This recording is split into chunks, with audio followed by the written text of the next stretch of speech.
In today's recap of Undercover Boss, we're bringing you two exciting episodes featuring the angriest bosses in Undercover Boss history. Employees come first. You are disrespectful to the brand, and you know what? I'm gonna come in and I'm gonna make it right. We'll first start with the CEO of Dwyer Group and then continue to the CEO of Wild Wings as they encounter some bad situations and they struggle to keep their cool. And on our first episode, we'll find a boss who doesn't like to follow the rules. We'll first start with the CEO and chairwoman of the Dwyer Group, Dina. My name is Dina Dwyer-Owens, and I'm the chairwoman and CEO of the Dwyer Group. Headquartered in Waco, Texas, the Dwyer Group is a parent company to 7 franchise brands specializing in home and vehicle maintenance. They operate in 1,500 locations and have an annual revenue of $800 million. The Dwyer Group was founded by Dina's father in 1981, and it started with 36 franchise locations, and now they have more than 1,500 locations.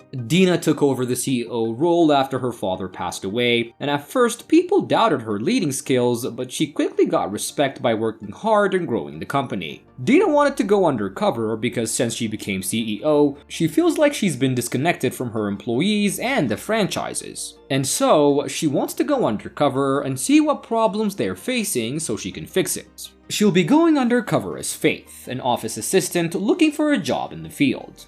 For her first job, she travels to Roswell, Georgia to work as a plumber. Today I'm in Roswell, Georgia, and I'm going to be a plumber. She meets up with Dwayne and he takes her on the road to a customer's house. They then start working on removing the failed water heater and installing a new one. Dina's never really worked a physically demanding job before, so she really struggles to keep up with Wayne, but he was still a great teacher nonetheless and helps her out. While working together, Wayne reveals that he's not been properly getting paid for the last 2 months, and he also tells her that the employees are not really treated well by the company. It's very frustrating to me to see here's a guy worried. He needs to be able to take care of his family, not worry about whether his paycheck's right or not, and we need to make a correction here. Wayne believes that there's something shady going on within the company and that he's been actually getting ripped off. When Dina hears this, she gets really upset because she's never really heard about employees not getting paid before, so she excuses herself and then calls the president of the franchise and orders her to fix the issue immediately. For her next job, Dina travels to Germantown, Tennessee to work as a ground guy. Today, I'm visiting a grounds guys franchise. We call them the grounds guys because their responsibility is to take care of the lawn and the ground. She meets up with Jake and she shows her how to drive the lawnmower, and she then takes the wheel, but again struggles very much to control the machine. You know, it wasn't as perfect as I expect out of any of my employees.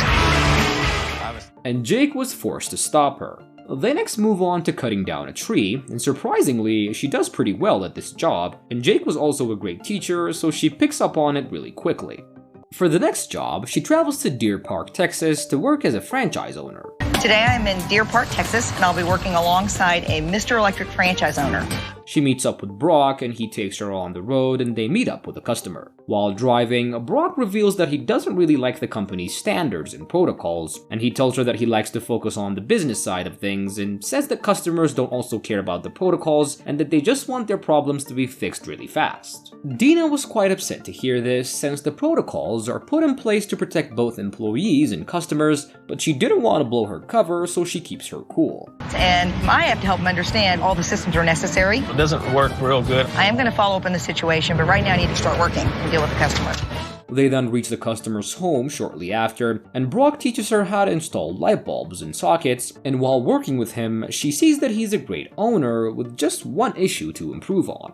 For her last job, she travels to Conroe, Texas to work as a service technician. I'm here in Conroe, Texas, working with the Mr. Appliance franchise, and I will be a service technician today.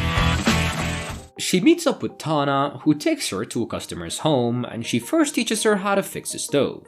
Dina wasn't really great with technical jobs, but Tana was very good at explaining, and Dina does pretty well, and they then move on to fix a fridge, which they also fix in a short amount of time. While working together, Dina learns that Tana is a mother of 4, and she also works very hard to be able to support her children. Her husband is a very supportive man and also tries his best, but his income wasn't really enough, which is why Tana was working this job. Great example of how women can do well in this type of a business. I would love for more women to understand if they love to work with their hands, make a living for your family.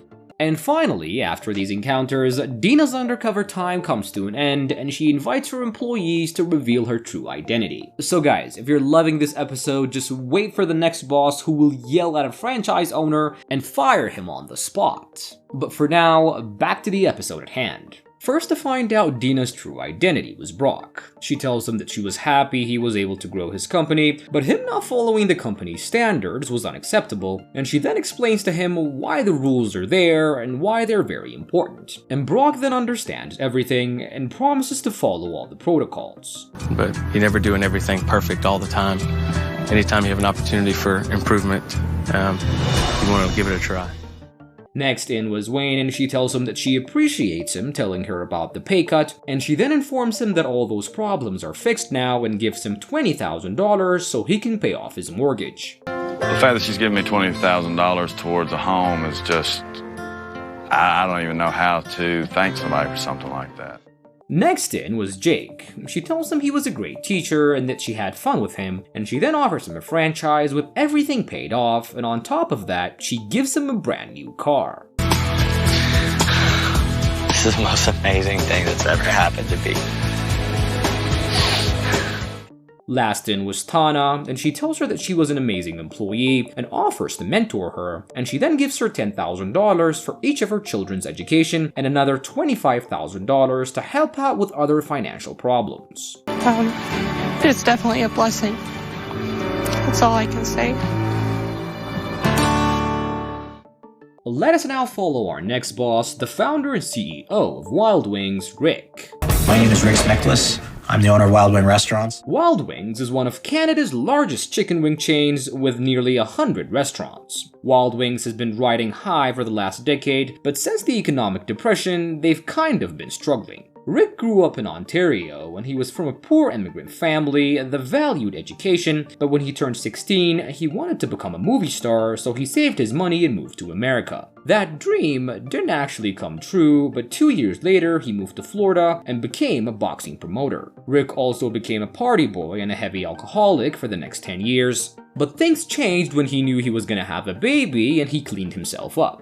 Rick had skills for making good flavored chicken wings, so he opened the first Wild Wings restaurant after borrowing $15,000. A few years later, he started franchising his restaurant and his business grew very fast. But with that success, problems also came with it. When the economic recession hit, everything got worse and the company started losing $200,000 a month. Rick managed to save his company, but strategically scaled the company down. The company is now on the rise, and Rick believes that this is the best time to go undercover because he wants to find out what issues are holding his company back. He'll be going undercover as Angelo, an immigrant from the US looking for a new job in Canada.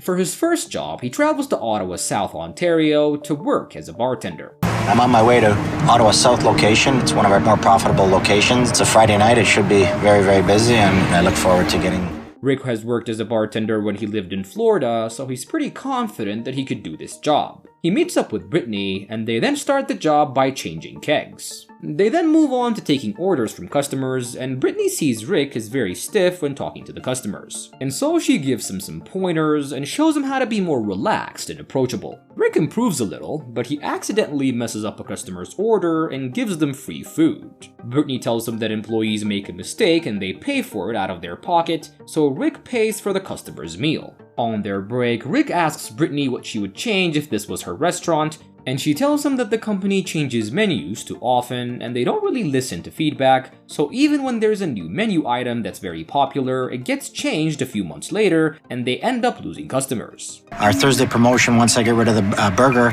will be to bring the pound and pint back. People want it back, and that is critical. He also learns something personal about Brittany. Apparently, she couldn't go to college because of a rare blood disease. For his next job, Rick travels to Orleans, Ontario to work in the kitchen. I'm in Orleans, Ontario today at one of our new franchises. I'll be working in the kitchen. He meets up with Steve and he first shows him how to fry the wings. Rick invented the recipe so he doesn't struggle at this job at all, and while working together, Steve points out that the burgers are not selling well, so he thinks the restaurant should just stick to making good chicken wings and not waste energy and time with the burgers. Rick was annoyed to hear this and thinks his way is correct, but moments later, a burger gets sent back from an unhappy customer. Regarding some of the things that could be fixed on the menu, I'm really glad that he pointed that out. Steve then reveals that even though the company had reduced the number of wings from 9 to 8 for a single serving, Steve always gives out 9 because he doesn't want the customers to feel that they're getting ripped off. Rick lowered the number of wings to help franchise owners because they were struggling to keep afloat, but he also understands Steve's point. For his next job, Rick travels to Ottawa, East Ontario to work under the regional manager. I'll be working the day shift, and I'll be checking out their cleanliness. He meets up with Laura and they get right into the job, and they first start with cleaning the bathroom and move on to the other rooms. And Rick was enthusiastic to do the job and he does pretty well. They next move on to serving customers, and on the lunch rush, Rick, learning from his past experience, does pretty well here too. Laura, as a manager, does all she can and she helps out her employees whenever they need her. She's also very positive and has great relationships with her customers, which Rick really loves. On their break, Laura shares that she doesn't think corporate respects the people working in the restaurants, and she tells them about a promotional material that should have been sent out to them, but it never arrived. She then tried to contact headquarters, but they never really gave her any response. Rick sees himself as a boss who would listen to his employees and fix the issues for them, but when Laura lets out her grievances, he gets mad at her and he believes that she shouldn't bash the company because of one incident, and he actually gets so mad that he goes outside to take a breath. And for her to say that nobody's ever heard of Wild Wing here, the whole world knows us, it hurts. I mean, I don't even want to go back in there, to be honest with you. For his last job, he travels to Oshawa, Ontario to work as a bartender. I'm in Oshawa today.